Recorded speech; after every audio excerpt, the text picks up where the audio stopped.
Bila dia rasa macam tak puas hati je, dia akan terus keluarkan perasaan marah lah.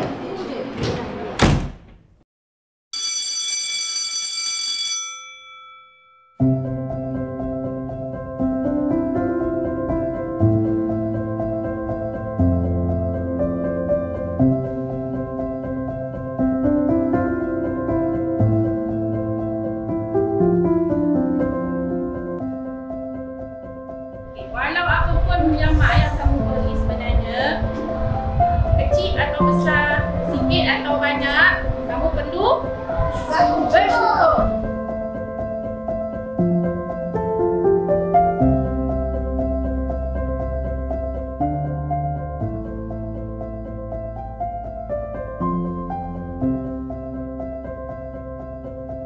Program Guru Karisma ni adalah satu program yang mengajar guru untuk cara mengurus dan mengawal emosi. Pembelajaran ini bukan sahaja penting untuk guru, tapi penting juga untuk cikgu mengajar cara kepada murid-murid untuk mengurus emosi mereka supaya pembelajaran akan menjadi lebih efektif. Anak-anak yang datang sekolah bukan hanya mereka belajar BMBI agama sains sahaja. Sebenarnya mereka belajar untuk membentuk diri mereka. Sebenarnya kalau kita rasa sedih, kita rasa marah, kita macam seolah macam sampai situ je. Kita macam dah tak ada masa akan datang macam tu. Rasa macam dah jadi down semua kan. Tapi bila dah ada karisma ni, macam saya belajar macam mana nak kawal emosi tu. Saya berharap SEL akan menjadi salah satu panduan untuk bakal-bakal guru untuk menghadapi dunia realiti pendidikan masa sekarang. Membimbing perkembangan sosio-emosi murid bukanlah suatu tugasan tambahan tetapi asas kepada pembinaan insan. Melalui pembelajaran SEL, hubungan antara guru dan murid menjadi rapat sebab saya tidak bertindak sebagai guru saja. Saya pendengar yang baik. Murid tu saya tak jangka lah. Dia memang jumpa saya.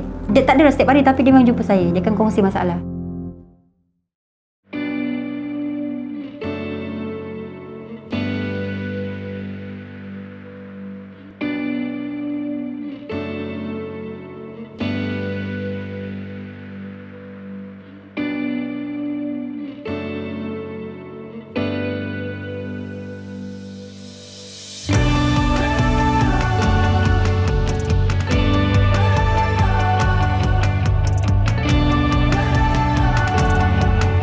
Dengan kehadiran seorang guru yang prihatin, setiap minit di dalam bilik darjah menjadi ruang untuk murid melatih kecerdasan emosi mereka.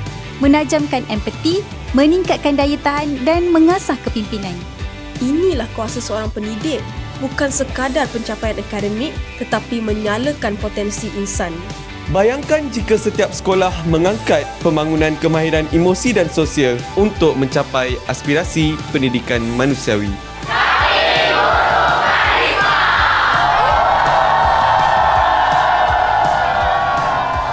Adakah anda sudah bersedia?